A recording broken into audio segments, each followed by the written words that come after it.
Revelations from the Secret Agent. Now, I became a secret agent when George Gerbner, who was the dean of the University of Pennsylvania Annenberg School, published an article of mine called The Secret Agent. He had asked me to write an article for the Journal of Communication on how I work. So I was a lot younger and very intense. So I wrote this long article in 3 parts. He threw out the first 2 parts, and the third part was called The Secret Agent. And that's a metaphor in which I suggest that basically I'm like a secret agent, except what I'm investigating is everyday life, things that are part of our lives that have a significance that we don't recognize. So, next, please.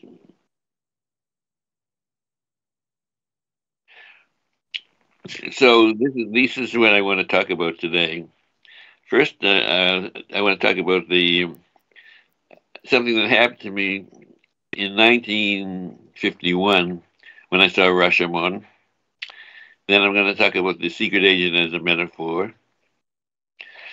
Third, I'm going to talk about the importance of keeping a journal, because keeping a journal has been central to my creative experience. Then I want to give a case history in which I talk about one of my books, Bloom's Morning, which I had a devil of a time publishing. Then I'll move on to my suggestion that developing certain methods and theories to use in writing is important. Talk about my book, Media Analysis Techniques. And finally, I'll talk about teaching with learning games, because I assume that many of my listeners will become professors, and I want to stress the importance of learning games as a means of breaking through the resistance many students have to any academic enterprise.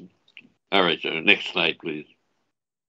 A samurai, a bandit, and the samurai's wife have certain activities in this little garden, and they're observed by a woodcutter. And the samurai is killed. Everyone appears before a judge. We don't see the judge, but they're giving testimonials. And what's wonderful about it is everyone gives a completely different story about what happened in that garden. So that made me think that there are many different ways of trying to figure out what's going on in pop culture and in whatever topic you're interested in. And that led me to focus my attention on methods of analyzing all of this material.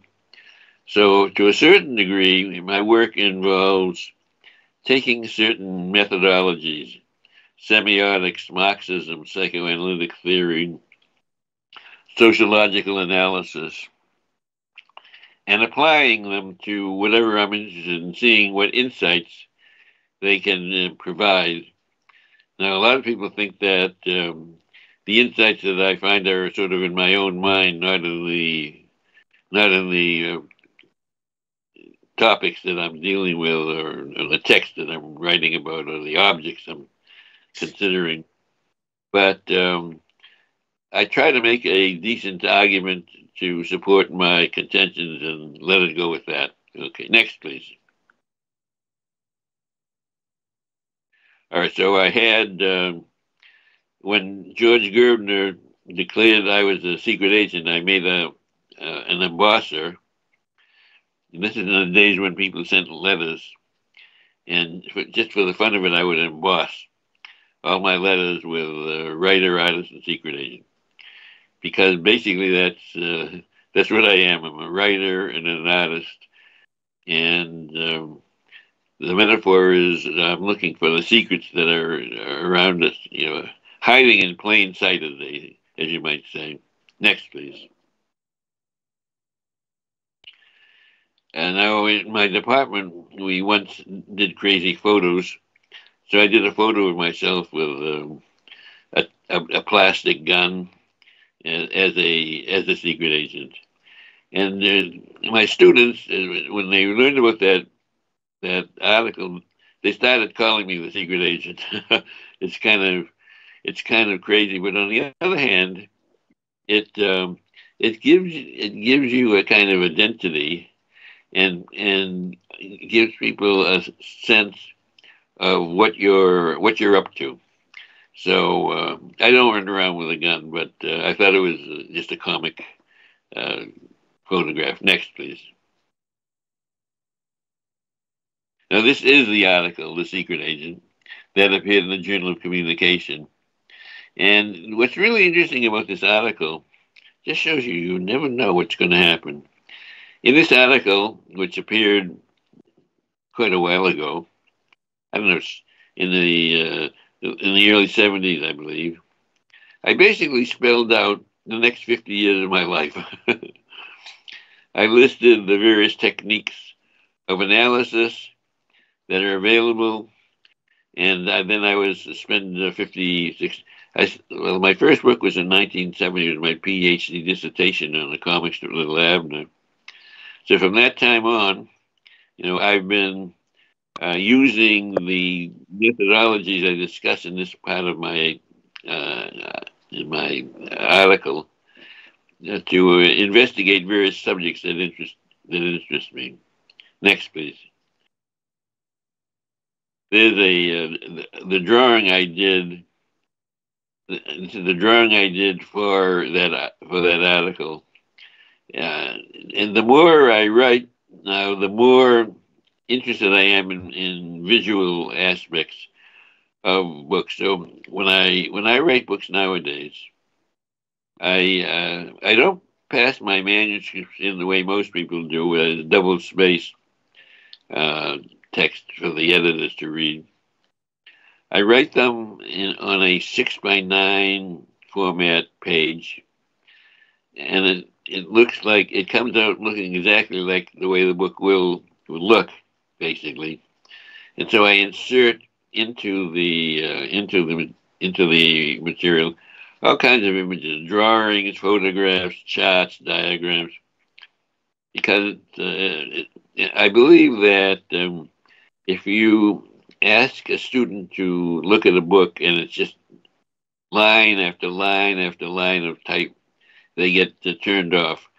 So I try to make my books visually interesting, and I also write in a conversational style. I don't write in the ordinary academic style, because what's important for me when I write these books is that the students, people will read them, and so I don't have to. Uh, I don't have to use the academic style in books that I want students to read, or people who are sort of interested in the subject. Okay, next, please. And so I put together a few of my articles and had it Xerox, and I used it in my classes. I taught a course on analysis of the public arts, and what I decided when I was given that course to teach, that there are two ways to teach a course like that. One is to get a nice big thick book like Mass Culture, which is like 600 pages long, and you discuss the chapters by different writers. And the exam is, what did this writer have to say about that, and what did that writer have to say about this? So basically, it's a test of memory. To me, that was unsatisfactory. Although, I mean, if you read these articles, you can learn a good deal, but I didn't think that it enabled me to have the students become engaged enough. So what I did is I wrote a book called Media Analysis Techniques, in which the first chapters are theories, I explain semiotic, psychoanalytic theory, Marxist theory, sociological theory, and I think maybe discourse analysis is the latest one.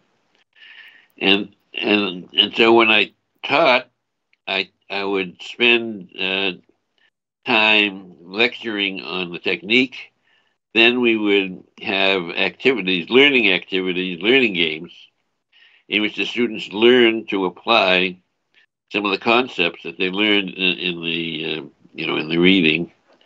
So the theory is teach the students methods, and then once the students had learned the methods and played around with them, then I would show them an episode of The Prisoner, which is a fabulous theory that came out in the late 60s with Patrick McGowan about a secret agent who was gassed and brought, when he tried to resign, and gassed and brought to this island where everyone there was a secret agent, was an agent.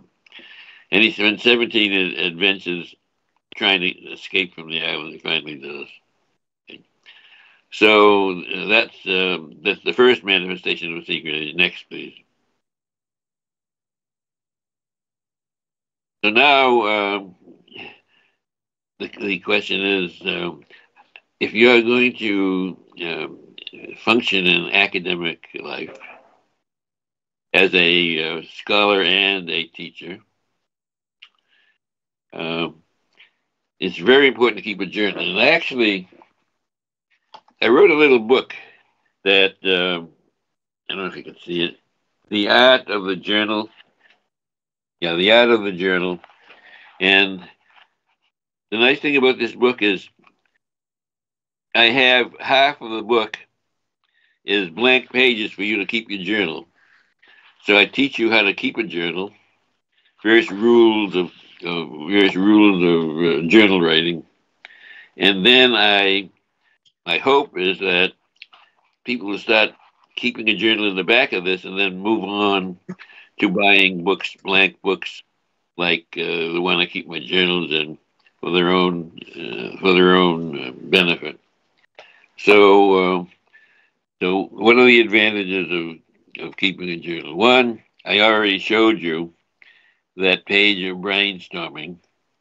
I think maybe later on I have a page with my 4 columns. You can see it. So one is you just brainstorm with yourself and toss out as many ideas as you can, and then in the journal you play around with them. You think about how you can develop it, what topics you want to use. And the point is that in the course of writing, material that might be fugitive and fall out of, it might pop into your mind. You can write it down in the journal. So if it's written down in the journal, eventually you can get around to it. So the very process of writing notes to yourself about what you're doing, every once in a while I have a page with 4 columns and I brainstorm. At other places I have a topic and I write about it for 4 or 5 inches or something like that in the book. And in the course of doing that, I think it calls to mind material in your unconscious or subconscious that pops into your head as you write about this.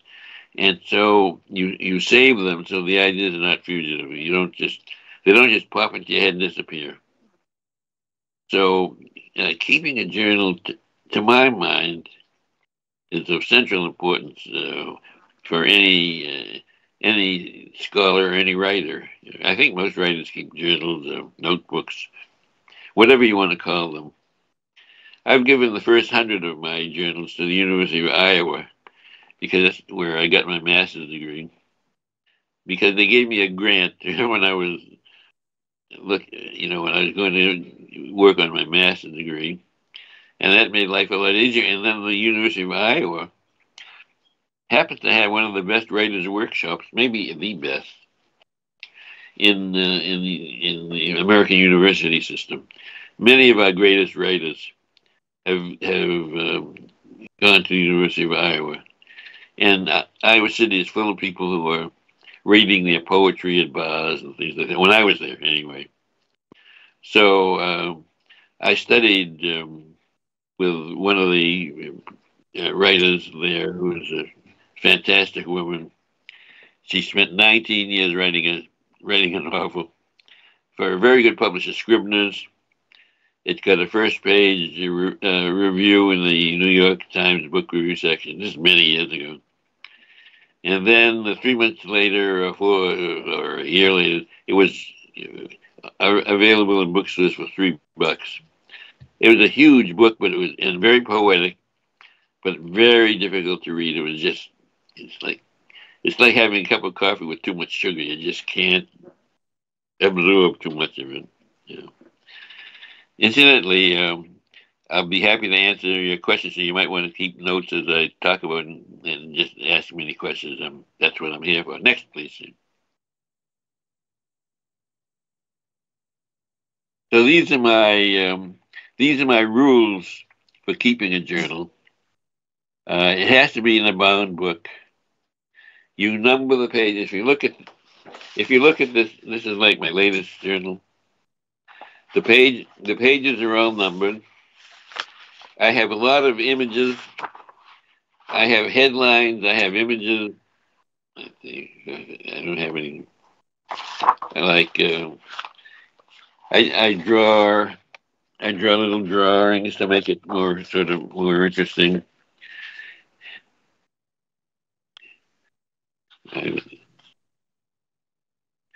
You write in dark ink. All of those rules are in this little book, which is available on Amazon.com for like $4, something like that.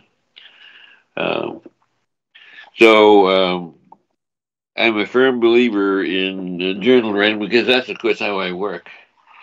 So all of my books come out of my journals, and when I play around with my journals, I eventually come up with topics to write about.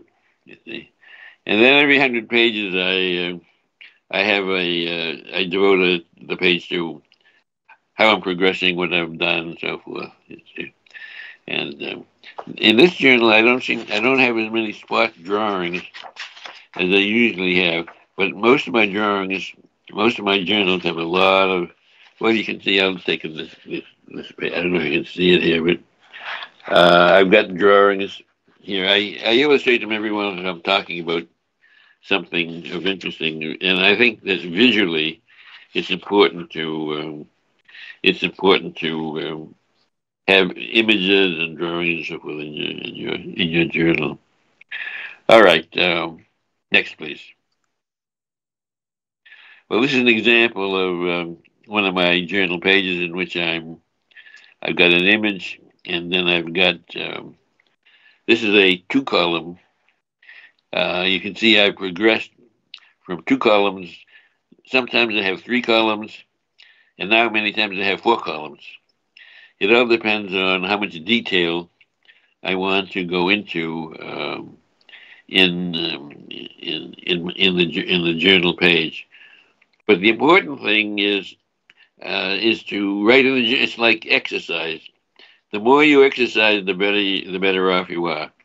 So if journal writing is like exercise, then keeping at it is very valuable. And what's really good about it is that the process of writing in the journal, ideas that you didn't realize you had pop into your head. You know, I don't know where they may be buried in your unconscious or in your subconscious, but somehow or another, when you're writing about a topic in your journal, it leads to new insights. So, for example, in this book on style, when I started it, I wrote to myself on the journal. I said, I don't know whether there's enough material for me to do a book on style. But the more I got into it, the more I realized is I could spend the rest of my life writing a gigantic book on style. Lately, I don't. I like short books. My book, Media and Communication Research Methods, is like 450 pages long, but it started off at 200, and it kept on building as I thought of new topics to write about and so forth and so on. So you never can tell how things are going to evolve. Chance events sometimes affect you, but the most important thing is keep writing and keep playing around with ideas and see what it leads to. Because you never can really tell. When I started, it's really interesting. When I was looking for a PhD dissertation, I did it with a political theorist, and I walked in to talk with him. He was a wonderful man. He actually is the person that changed my life. And I said, well, I need something serious. This is my my PhD dissertation. I have to have something serious. So, so I said, well, maybe utopian thought, something on utopias. So I walked in with the utopias, and I walked out with Little Abner, a comic strip. But but Little Abner takes place in a kind of utopian society. So I was basically close to the answer. He said, look, Arthur. He said, you wrote a paper on Little Abner for my course in American political thought. Write a couple more chapters, and that'll be it. That'll be it. And that's what I did. And that sort of turned me on to pop culture.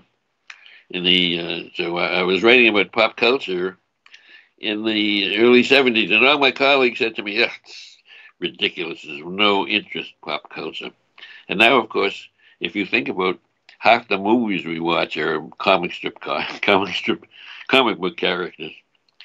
So I found it a very valuable source of information and useful in understanding what people were thinking and behaving and so forth and so on. So now that has changed. I think many people are aware that popular culture plays an important role in any society where you find it. Next, please. So here's another example of the kind of stuff I did in my journal, playing around with ideas. In this particular one, I'm thinking about the different aspects of communication: the artist, the audience, things like that, and that was to eventually lead to my using a chart very similar to the one at the top to explain what I call the focal points in analyzing pop culture texts. Next, please. So now I want to talk about the evolution of one book to show you that you have to sort of keep at it, because sometimes it's very difficult to convince editors that your book is worth reading or that anyone will ever buy the damn thing. So I had this idea. I had read James Joyce's Ulysses. One Day in the Life of Leopold Bloom. Fantastic, marvelous book. And I decided I'd do a sociological rendition of that. That is, I'd do one day in the life of a typical American. I named him Bloom, I think. And it involved things like toothpaste, jogging, different aspects of a person's life. Trash compactors, showers. So what happened? So it's sort of typical things that you do in your morning, but it was so difficult for me to write that I stopped after the morning. I had 35 different topics. So the book has a a beginning chapter on cultural studies and theory and stuff like that. Then it has 35 uh, micro essays, whatever you want to call it. Each one of which has a drawing that I did. Toast, went on toast, and I sent it off to various publishers. The editors loved it, but the marketing directors didn't like it. So once I sent it off, I said, I've got drawings for each of these chapters. So I sent it off to him. As soon as I sent it off, the marketing director liked it, and they published it, but not as a scholarly book, but as a trade book. In any case, it's one of my wildest books. It's got fanciful analyses of all kinds of different things. So it's in this one. The question is, somebody asked me once, as a matter of fact, I was in Vietnam, and I gave some material from the book, and he said, "Is this a work of fiction?" And I said, "Well, you have to understand, at that time I hadn't written any of these novels. I said, none of my works are fiction, although all my colleagues at San Francisco State think that all my works are fiction. But I finally got it published, and it was published as Bloom's Morning, and it was actually a translation of it in Chinese and one in German, and maybe other languages that I don't know about, because many countries translate your stuff and they don't tell you what you've got. Okay. Next, please. Well, there's James Joyce. He is the person who wrote Ulysses, and I love that drawing of him, so I put it in the next, please. Here's my hero. My daughter is a psychoanalyst, and she said, when do you get over that Freudian stuff? It's all passé. I said, no. I like Freud because he explained so much. We get this wonderful book on humor and many other things. So I am basically, I wouldn't say a doctrinaire, but I find Freud's concepts very, very useful. And in all of my books, generally, I have something in which Freudian analysis of whatever topic I'm writing about. Next, please. This is a drawing I did about Freudian theory. This is about the unconscious, and what it shows graphically is the relationship between the unconscious, the preconscious, and consciousness. Consciousness is that little bit of the iceberg that sticks above the water, and it's, I think, 12% or 17%, a relatively small percentage of the iceberg is floating above the water. Most of it is underneath the water.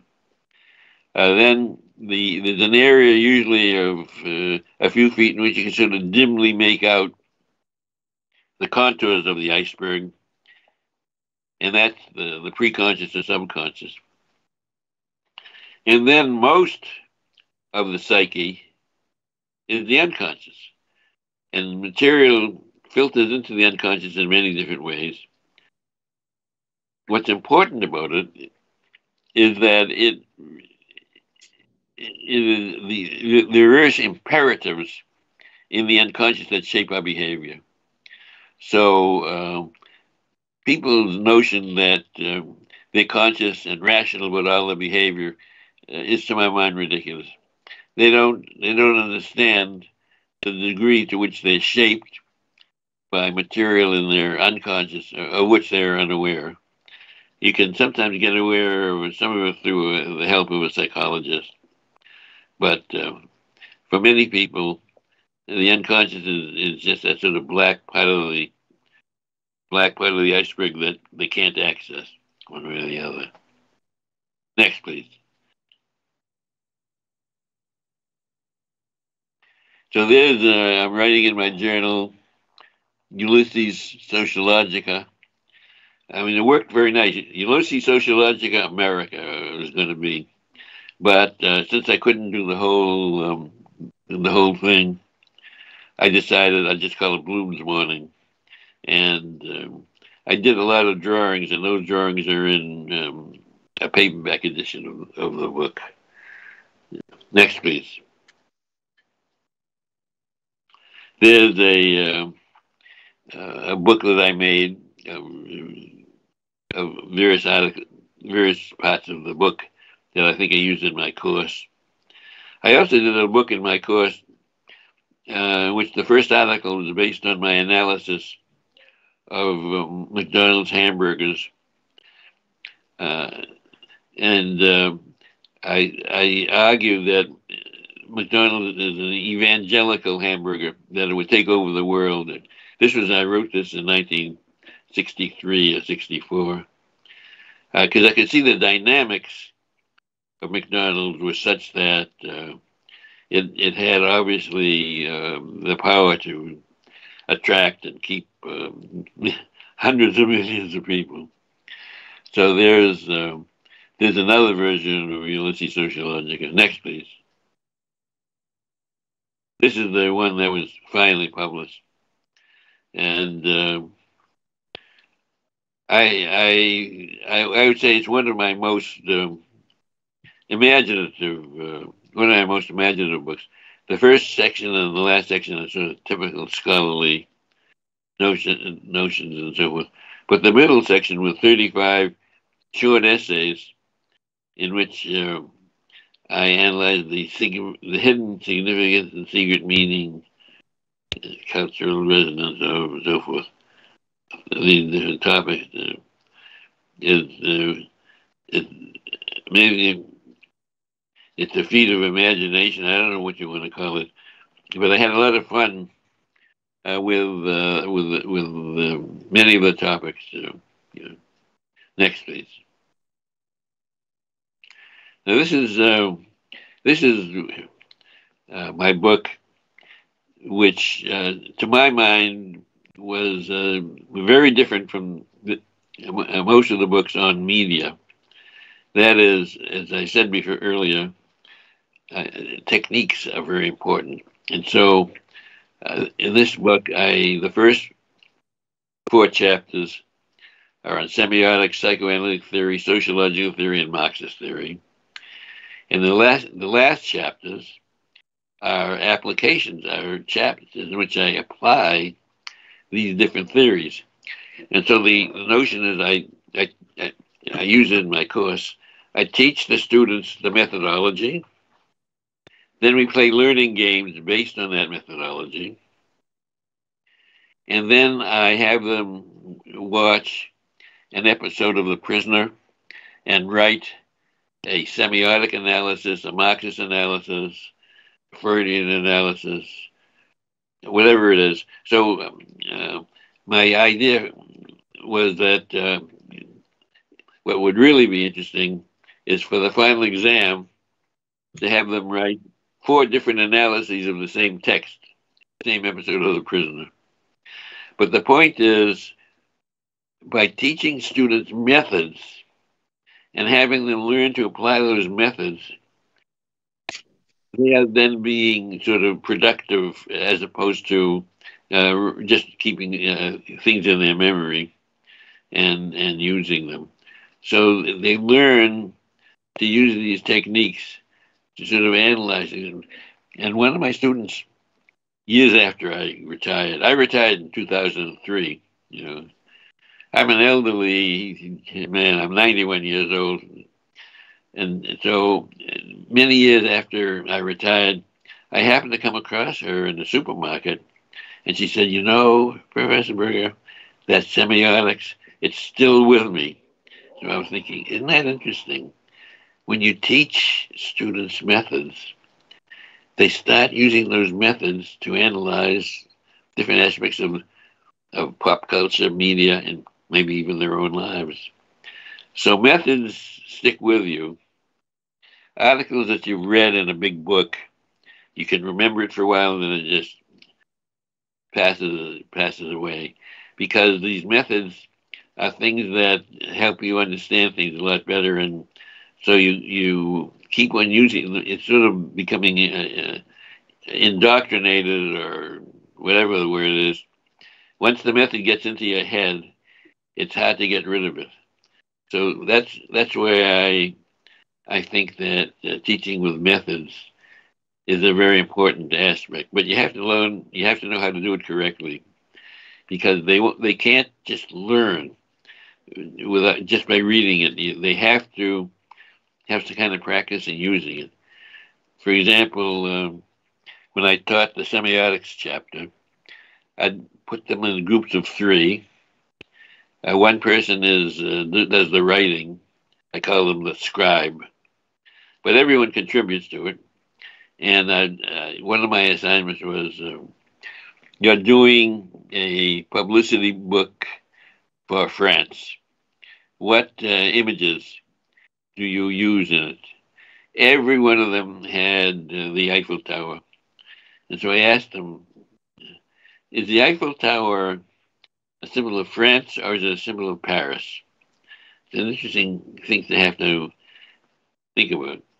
Well, this little book, when it came out, was big type, not that many pages, relatively speaking.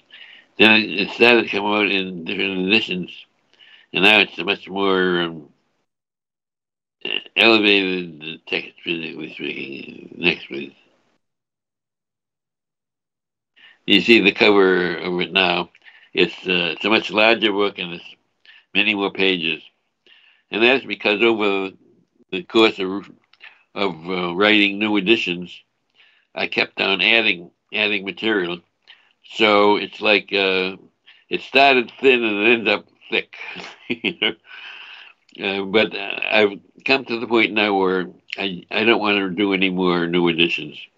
I was asked to do a seventh edition of my book on advertising, but I came to the conclusion it's a tremendous amount of work, and I'd much rather devote my energy to new books that on topics that interest me, such as my book on style that I'm working on now, and other books that I worked on over the recent years. Next, please. So, if you're going to, my method is to take the ideas of great thinkers, Freud, Marx, and Saussure, so forth, and learn how to see how they've used concepts to analyze material, and learn how to use some of their ideas in analyzing whatever it is you wish to advertise, whether it's French or German uh, or whatever kind of thought you want to use. But it's the insights from great writers and great thinkers that are important, I think. So when you read my books, you see I quote. I have a lot of quotations from these important thinkers, and then I also, to the extent I can, I apply their theories and concepts to whatever it is I'm writing about. Next, please. There's Karl Marx. He's also one of my heroes. I'm a cultural Marxist. I'm not a revolutionary Marxist. But Marx provided us with many insights into media and the way societies function and so forth and so on. So he's been very useful. Not only Marx himself, but many Marxist scholars who've applied some of his methods that I can use. Next, please. So sure, someone in 1973 sent me Saussure's book. That book changed my life. So from 73 on, I became a semiotician. Because what Saussure did is he explained all kinds of things that had always puzzled me. And after Saussure, I started reading Umberto Eco and all kinds of other people. Actually, know Umberto Eco because I taught at the University of Milan in 1963, and he lives in Milan. So I spent a lot of time with him and his group of buddies who wrote a lot about media, pop culture, stuff like that. And I came away from my experience in 1963 convinced that popular culture was very important because it seemed to me that the articles the Italians had written were very useful in solidifying my notion that pop culture and media were important, even though at that time a lot of people sort of poo-pooed them. So in my life, there have been, when I saw Rashomon, when I walked in and out, when I walked into my advisor's office with Utopia and walked out with Little Abner, which led to me becoming a pop culturist. And then in 1973, reading So Sure, which turned me on to semiotics. I had been really writing in that method, but I hadn't developed the methodology that So Sure provided, and various others, Peirce and so forth. Next, please. There's the Peirce. He was the other great. Peirce and So Sure basically invented semiotics. So Sure called it semiology, and Peirce called it semiotics, and that name is stuck. Next, please. There's Roland Barthes. Barthes, to me, is one of the most important semioticians and thinkers, and his book Mythologies was very influential in my thinking in terms of showing how things like steak and French fried potatoes and a certain car and various other things that seem to be so unimportant and trivial actually were very quite significant. And he also wrote a book called Empire of Signs about Japanese culture. And that book functioned for me as a way of interpreting cultures, because I've written half a dozen books.